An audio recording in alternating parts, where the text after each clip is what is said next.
శ్రీ సీతారామాభ్యాం నమః. శ్రీ గురుభ్యో నమః. మహాకవి శ్రీ వాల్మీకి మహర్షి విరచిత శ్రీమద్ రామాయణము. స్కందపురాణాంతర్గత శ్రీమద్ రామాయణ మహత్యము. తృతీయోధ్యాయము. సనత్కుమారుడు చెప్తున్నాడు, మునిలోకమునకే వన్ని తెచ్చిన ఓ నారద మహర్షి, నీవు చెప్పిన ఈ గాథ ఎంతో ఆశ్చర్యాన్ని గొలుపుతున్నది. రామాయణ మహత్యమును ఇంకను విపులముగా వివరింపుము.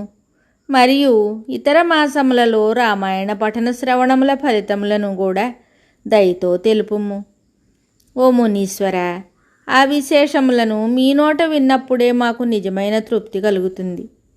నారదుడు చెప్తున్నాడు, ఓ మహర్షులారా, శ్రీరాముని మహిమను భక్తితో వినుటకు ఉద్యుక్తులైన మీరందరూ యథార్థముగా ధన్యాత్ములు.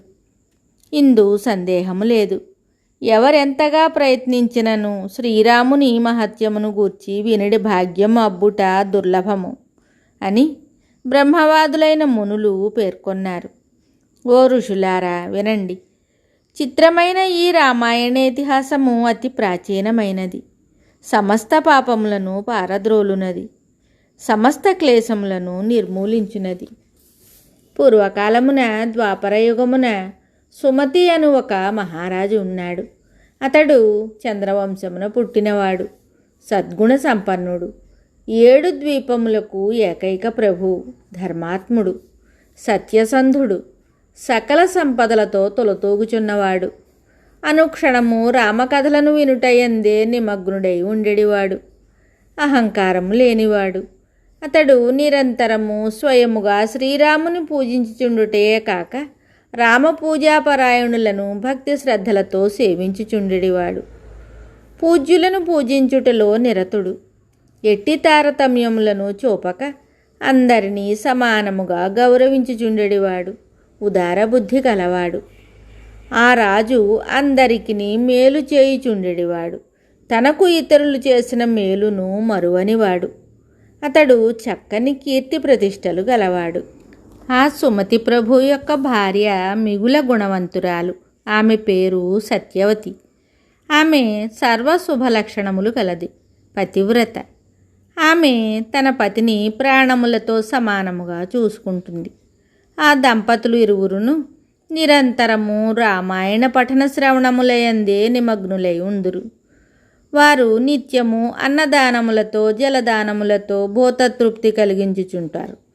వారు చెరువులను, ఉద్యానవనములను, దిగుడు బావులను అసంఖ్యాకములుగా నిర్మింపజేశారు.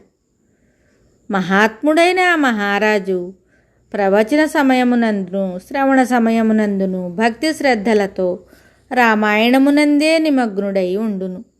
ఇట్లు సంతతము రామసేవా తత్పరుడును ధర్మాచరణమునందు కుశలుడును అయిన ఆ ప్రభువును, ఆయన ప్రియపత్ని అయిన సత్యవతీదేవిని దేవతలు సైతము అనవరతము ప్రశంసించుచుందురు.